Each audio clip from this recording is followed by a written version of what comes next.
Hello viewers, আরও একটি নতুন ভিডিওতে আপনাদের সকলকে জানাই স্বাগত। আজ অনেক দিন পর একটি নতুন ভিডিও নিয়ে আপনাদের সামনে উপস্থিত হয়েছি।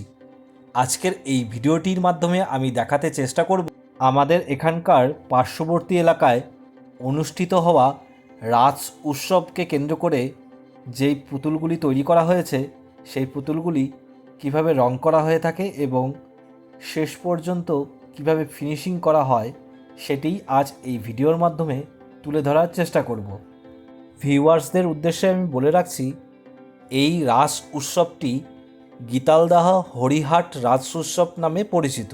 ভিউয়ার্সদের কাছে আরও একটি অনুরোধ, ভিডিওটি শেষ পর্যন্ত দেখুন এবং ভিডিওটি যদি আপনাদের ভালো লেগে থাকে অবশ্যই একটি লাইক এবং কমেন্ট করে জানান আপনাদের ভিডিওটি কেমন লাগলো, এবং চ্যানেলে নতুন হয়ে থাকলে অবশ্যই চ্যানেলটিকে সাবস্ক্রাইব করতে ভুলবেন না যেন।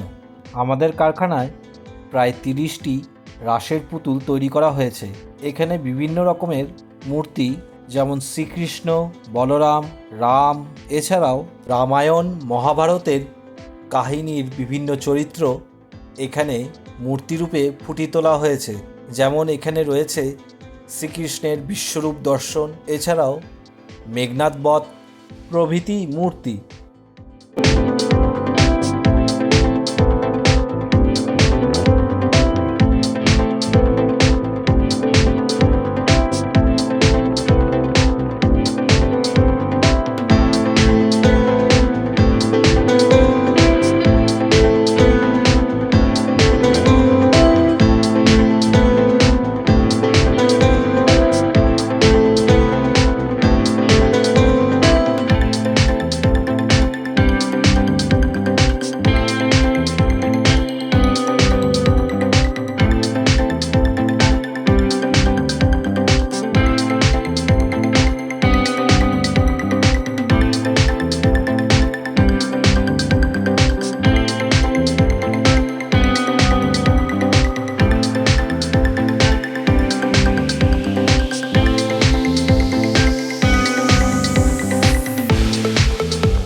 ভিডিওটি শেষ পর্যন্ত দেখার জন্য অনেক ধন্যবাদ।